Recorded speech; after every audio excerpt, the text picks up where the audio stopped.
Hello and welcome everyone to VV Services. Today we are going to start the term 3 or the unit 3 of MCP, that is planning. Planning का basic मतलब क्या होता है? जब भी कोई company अपनी स्टार्ट करता है या फिर ईयरली अगर हम देखें तो कंपनी के लिए जो टॉप लेवल मैनेजमेंट होता है वो सबसे पहले करता है प्लानिंग। प्लानिंग क्यों, क्या प्लानिंग के जो मेन ऑब्जेक्टिव्स होते हैं वो होते हैं what to do it, how to do it, when to do it and who will do it. Basically जब कंपनी स्टार्ट होती है तो वो अपना ऑब्जेक्टिव सेट करते हैं कि हमें क्या करना है, किसके साथ लेके करना है, कब तक वो काम करना है और क्या करना पड़ेगा, क्या क्या चाहिए रहेगा उस काम को करने के लिए। So this is defined as planning. Planning के 6 P's होते हैं। First is purpose. पर्पस बताता है उस कंपनी का ऑब्जेक्टिव्स, उस कंपनी का मिशन और उस कंपनी का विजन सेट करना कि हम जो काम कर रहे हैं वो क्यों कर रहे हैं। For example there are different types of companies. हो सकती कुछ पब्लिक कंपनीज होती हैं जो लोगों के वेलफेयर के लिए काम करती हैं, कुछ प्राइवेट ओन्ड कंपनीज होती हैं जो कि अपने बेनिफिट के लिए काम करती है, प्रॉफिट अर्निंग के लिए काम होती हैं। Similarly there are few NGOs जो होते हैं वो नॉन गवर्नमेंट ऑर्गेनाइजेशंस होते हैं जो भी लोगों के वेलफेयर के लिए काम करते हैं, कुछ सोशल कॉजेज़ के लिए काम करते हैं।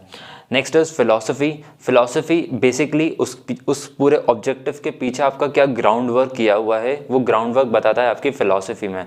For example if I want to start a stock broking company, तो स्टॉक ब्रोकिंग कंपनी से मेरा रिलेटेड जो भी मेरी फिलॉसफी होगी, जो भी मेरी आइडियोलॉजीज़ होंगी, जो भी मेरी थॉट प्रोसेस होगी, वो मेरे को हेल्प करेगा मेरे ऑब्जेक्टिव्स को ले डाउन करने में। Next is promises. मैं खुद से as an administrative person, as a top management person, मैं खुद से और खुद की कंपनी से कुछ प्रोमिसेस करूंगा कि मेरे को क्या टारगेट्स अचीव करना है। खुद के लिए मैं कुछ टारगेट बना के रखूंगा। फॉर एग्जांपल कुछ शॉर्ट टर्म प्रोमिसेस भी हो सकते हैं, कुछ लॉन्ग टर्म प्रोमिसेस भी हो सकते हैं। For example short term promises 1 साल के प्रोमिसेस हो सकते हैं कि 1 साल बाद हम इतना रेवेन्यू जनरेट करेंगे, हम इतना प्रॉफिट अर्न करेंगे। या फिर लॉन्ग टर्म ऑब्जेक्टिव्स हो सकते हैं कि 10 या 15 साल बाद हम इंडिया की या वर्ल्ड की सबसे बड़ी कंपनी बनना चाहते हैं, हम नंबर 1 पे रैंक आना चाहते हैं, या फिर हम यूनिकॉर्न कंपनी बनना चाहते हैं। तो ये कुछ प्रोमिस होते हैं जो इंसान खुद से करता है और खुद की कंपनी से करता है। Next is policies. अब इन प्लान को अचीव करने के लिए सबसे पहले आपको पॉलिसीज़ लेट डाउन करनी पड़ेंगी। फॉर एग्जाम्पल जनरल प्रोटोकॉल्स होते हैं, जैसे कि मान लीजिए आप किसी मैन्युफैक्चरिंग यूनिट में काम करेंगे तो उसके लिए आप पहले एक पूरा SOP बनाते हैं, स्टैंडर्ड प्रोसीजर बनाते हैं। वो स्टैंडर्ड प्रोसीजर में क्या होता है कि आप कौन सा प्रोडक्ट बनाने वाले हैं, उस प्रोडक्ट को बनाने के लिए आप कौन सा रॉ मटेरियल यूज़ करोगे, क्या उसके की इंग्रेडिएंट्स होंगे, उसको बनाने की क्या फॉर्मूलाज होंगे, और उसके बाद उसकी पैकेजिंग कैसी होगी, उसका कलरेशन कैसा होगा, उसके अंदर एडिटिव्स कैसे होंगे, उसके अंदर एक्सिपिएंट्स कैसे होंगे, ये सब आएगा आपके जनरल पॉलिसीज़ के अंडर।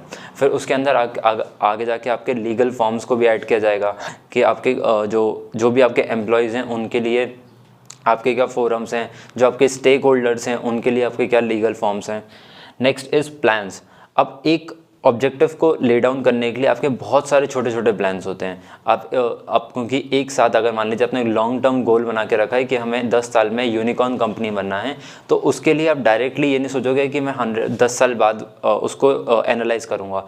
उस प्लान को मुझे शॉर्ट टर्म गोल्स में कन्वर्ट करना पड़ेगा कि आज मैं इस साल अपना ROI कितना रखूँगा, नेक्स्ट साल मेरा रिटर्न ऑन इन्वेस्टमेंट कितना होगा, और किस तरीके से वो लीनियर ग्रोथ पे चलना चाहिए। तो उसके लिए मेरे को शॉर्ट प्लान्स बनाने पड़ेंगे और इस चीज़ को मेरे को फोरकास्ट करना पड़ेगा। ऐसा नहीं है कि मैं आज ये सोच रहा हूँ कि आज जो सिचुएशन है उसी के अकॉर्डिंग मैं आने वाले 10 साल को सोचूंगा। तो इस तरीके से प्लानिंग्स नहीं होती है।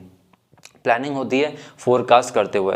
तभी एक अगर हम किसी मैनेजर को देखें या फिर किसी एक एडमिनिस्ट्रेटिव पर्सन को देखें तो उसके अंदर एक स्किल होनी चाहिए जो कि वो फोरसी कर सके आने वाले जो भी सिचुएशंस हैं, जिस तरीके के बिजनेस इंडिया में आने वाले हैं। फॉर एग्जांपल जैसे कि आप आजकल सभी इंडिया में सुन रहे हैं कि जो 2020 से 2030 तक का जो रेन है इंडिया का, वो स्टार्टअप रेन होने वाला है। बहुत सारे स्टार्टअप्स आएंगे, बहुत न्यू एंटरप्रेन्योर्स जनरेट होंगे इंडिया में। सो यहाँ पे लोगों के मन में एक आइडियोलॉजी बनी हुई है। क्यों? बिकॉज उन्होंने फोरकास्ट किया, उन्होंने फोरसी किया है कि इंडियन गवर्नमेंट किस तरीके से एंटरप्रेन्योर्स को सपोर्ट करेगी, किस तरीके से फिस्कल पॉलिसीज़ लेके आएगी, किस तरीके से बजटरी पॉलिसीज़ लेकर आएगी, या फिर किस तरीके से अपने रूल्स नॉर्म्स को चेंज करेगी ताकि जो यंग एंटरप्रेन्योर्स हैं वो जनरेट हो पाएँ इंडिया में और ज़्यादा से ज़्यादा एम्प्लॉयमेंट जनरेट कर पाएँ। सिमिलरली वही थॉट प्रोसेस एक मैनेजर के माइंड में भी होना चाहिए, एक CEO के माइंड में होना चाहिए कि किस तरीके से उसको लॉन्ग टर्म में अपने प्लान्स को सेटअप करना है। Next the last is priorities. जब at the end of the day आपको किसको प्रायोरिटी देनी है, as an individual employee, as an individual manager और एज अ कंपनी आपको किसको प्रायोरिटी देनी है। फॉर एग्जाम्पल जब भी आप किसी कंपनी में जाओगे तो आपकी कंपनी की फोरमोस्ट प्रायोरिटी होनी चाहिए आपकी कंपनी की खुद।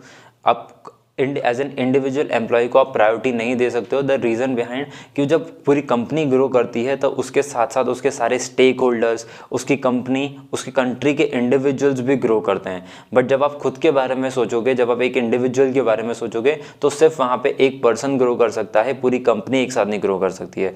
सो ultimately the priority should always be given to the organisation, the priority should always be given to the company. Hence forward आप खुद एज एन इंडिविजुअल भी उस कंपनी में ग्रो कर पाओगे। Next, there are few principles of planning. First is the principle of contribution to objectives. As an individual employee, as a manager, चाहे हम lower level पे देखें चाहे हम टॉप लेवल मैनेजमेंट पे देखें, सबका कुछ ना कुछ कंट्रीब्यूशन होता है। फॉर एग्जांपल जैसे कि अगर स्किल वाइज अगर हम बात करें तो सबसे टॉप मैनेजमेंट जो लेवल है उसके अंदर मैनेजेरियल स्किल ज़्यादा होते हैं। बट अगर हम लोअर लेवल मैनेजमेंट पे बात करेंगे तो वहाँ पे उनके पास टेक्निकल स्किल ज़्यादा होते हैं। सो सबके पास अलग अलग रोल्स होते हैं, सबके अलग अलग गोल सेटिंग्स होती हैं। फॉर एग्जाम्पल अगर कोई कंपनी रन कर रहा है तो उसका एक सेल्स टास्क फोर्स होगा जो कि अल्टीमेटली उसको रेवेन्यू जनरेट करके देता है। Every person in the company is not working for revenue generation. कुछ फाइनेंसेस में वर्क कर सकते हैं, कुछ लीगल में वर्क कर सकते हैं, कुछ एडवर्टाइजिंग में वर्क कर सकते हैं, बट अल्टीमेटली जो उस प्रोडक्ट को सेल करने जा रहा है वो तो एक सेल्स पर्सन है। सो एज बट वो एक लीगल पर्सन आपको रेवेन्यू जनरेट करके नहीं दे रहा है, बट वो इनडायरेक्टली आपकी कंपनी को हेल्प कर रहा है। So everyone should contribute to their maximum. Next is primacy of planning. Primacy or the privacy of planning is almost is same. Basically आपको है ना उस प्लानिंग के लिए क्या प्रायोरिटाइज करना है। आप जैसे कि हमने 6 P's ऑफ प्लानिंग में भी देखा था कि आप किस चीज़ को प्रायोरिटाइज करते हो, अपनी कंपनी को प्रायोरिटाइज करते हो या खुद को प्रायोरिटाइज करते हो। So always the company should come first. Next is planning premises. Premises does not mean only location, it means everything that you are concerning about. जैसे कि हम लोग वेयर की बात करते हैं, व्हेन की बात करते हैं, हु की बात करते हैं, तो ये सब आता है हमारा पूरा प्लानिंग प्रेमाइसेस में। कि अगर मान लीजिए मैं कोई मैन्युफैक्चरिंग यूनिट डाल रहा हूँ और मेरे को मैन्युफैक्चरिंग यूनिट डालनी है फॉर अ शुगर मिल, तो शुगर मिल्स के लिए मैं क्या देखूंगा कि वहाँ पे सबसे ज़्यादा शुगर केन ग्रो होता हो, वहाँ का वेदर, वहाँ का लैंड, वहाँ का सॉइल प्रमोट करता हो शुगर केन का प्रोडक्शन, वहाँ पे ट्रांसपोर्टेशन अच्छा हो, वहाँ पे स्किल्ड अनस्किल्ड लेबर्स की अवेलेबिलिटी हो, वहाँ पे ट्रांसपोर्टेशन की अच्छी सुविधा हो, प्लस गवर्नमेंट का सपोर्ट हो। जब ये वाली सारी चीज़ें आपको मिलेंगी तब आप एक जगह जाके आप लोकेशन फैक्टर या फिर अपनी कंपनी के प्रेमाइसेस सेट कर सकते हो। Next is alternatives. अब जो आपने पूरे प्लानिंग करी है उस प्लानिंग के लिए आपको ऑल्टरनेटिव्स ही बनाने पड़ेंगे, बिकॉज एट टाइम्स कुछ अनप्रेसिडेंटेड चीज़ें हो जाती हैं। जैसे अभी कोरोना आ गया था, तो corona was unprecedented, it was unpredicted, no one knew कि कोरोना आ सकता है या फिर कोरोना इतना बड़ा पेंडेमिक बन सकता है, जिसकी वजह से काफ़ी सारी कंपनी शट हो गई because they were not ready prepared in advance for such a big pandemic. जब आप रेडी नहीं रहते, जब आप फोर्स ही नहीं कर पाते हो चीज़ों को, आने वाली चीज़ों को, तब आपके कंपनी को लॉस फेस करना पड़ता है जब आपके पास ऑल्टरनेटिव प्लान्स नहीं हो सकते। So you should always be ready with alternative plans, जिसके थ्रू अगर कोई भी डिलेमा वाली सिचुएशंस आ गई है, अगर कोई ऐसी नेचुरल कैलामिटी आ गई है या फिर कोई ऐसी डिजीज़ आ गई है या फिर कोई अगर world war like situations create हो जाएं, तो उस टाइम पे भी आपकी कंपनी किस तरीके से रन कर सकती है। So you should always prepare for the worst and think for the best of your company. Last is timing. Timing एक बहुत ही उम्दा चीज़ होती है अगर किसी भी हम बिज़नेस अपॉर्चुनिटी के लिए देखें। फॉर एग्जांपल अगर किसी पर्सन ने 2019 या 2020 स्टार्टिंग में अगर बिज़नेस स्टार्ट किया होगा, सो ऑब्वियसली उसको बहुत ज़्यादा बिज़नेस में लॉस फेस करना पड़ा होगा। द रीज़न बिहाइंड बिकॉज पूरे इंडिया में, पूरे वर्ल्ड वाइड में लॉकडाउन चल रहे थे और बिज़नेस पूरा बंद हो चुके थे। बट अगर आपने बिज़नेस करना स्टार्ट किया होगा जस्ट इसके बाद 2020, 2021, 2022 या फिर जो अपकमिंग ईयर्स हैं, अगर इस टाइम पे आप बिज़नेस करोगे तो अभी आप फोरकास्ट कर सकते हो कि इंडिया की ग्रोथ कितनी ज़्यादा होगी। फॉर एग्जांपल जैसे IMF ने ही इस साल बोला है कि पूरे वर्ल्ड में इंडिया सबसे तेज़ रेट पे ग्रो करने वाला है, मोर देन 8.2% तक इंडिया राइज कर सकता है।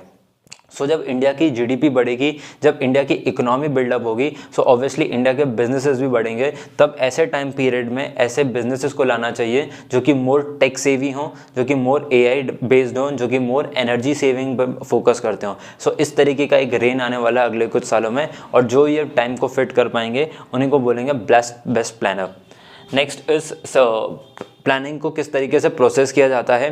सबसे पहले हम सेटिंग ऑब्जेक्टिव्स करते हैं, जैसे कि हमने पिछली वाली पॉइंट में भी देखा था कि अगर जब भी कोई कंपनी स्टार्ट कर रहा है तो पहले अपने ऑब्जेक्टिव्स को ले डाउन करेगा, चाहे वो किसी भी तरीके की कंपनी हो, पब्लिक कंपनी हो, प्राइवेट कंपनी हो, जॉइंट वेंचर हो या फिर कोऑपरेशन कंपनी हो। तो किसी भी तरीके की कंपनी हो उसको पहले अपने ऑब्जेक्टिव ले डाउन करने होते हैं ताकि वो जो आगे की जो सोचे वो उन्हीं ऑब्जेक्टिव्स को हमेशा अपने ध्यान में रखते हुए सोचे। नेक्स्ट इज डेवलपिंग प्रेमाइसेस, जैसे कि हमने एसेट क्लास की बात करी थी, सारे एसेट क्लास को कलेक्ट आउट करना, उस पूरे प्रेमाइसेस को डेवलप करना will be the next step.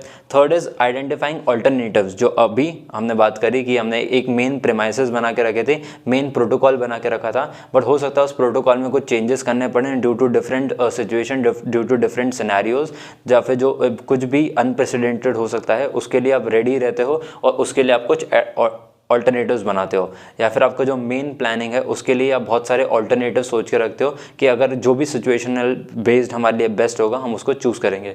फिर उन्हीं ऑल्टरनेटिव्स को आप एवेल्युएट करना स्टार्ट करोगे अलग अलग रैंकिंग पे और सोचोगे कि कौन सा ऑल्टरनेटिव बेस्ट सूट कर रहा है मेरे ऑब्जेक्टिव को। सो जो भी आपका ऑल्टरनेटिव बेस्ट सूट कर रहा है ऑब्जेक्टिव को, आप उसको चूज़ करिए, select the best alternative, start implementing it and also implement के साथ उसको एनालाइज करना स्टार्ट करिए ताकि जो आपने प्लानिंग बनाई है क्या वो टाइम टू टाइम हो रहा है, क्या आपका बजट ज़्यादा एक्सपेंड हो रहा है, क्या आपके लोग कम हैं या फिर आपके एम्प्लॉयज़ फ्री बैठे हुए हैं या फिर आपके एम्प्लॉयज़ को प्रॉपर वर्क नहीं मिल रहा है या फिर उनका प्रॉपर वर्क लाइफ बैलेंस नहीं है। सो इन सब चीज़ों को आपको ध्यान में रखना पड़ेगा वाइल इम्प्लीमेंटिंग दैट प्लान।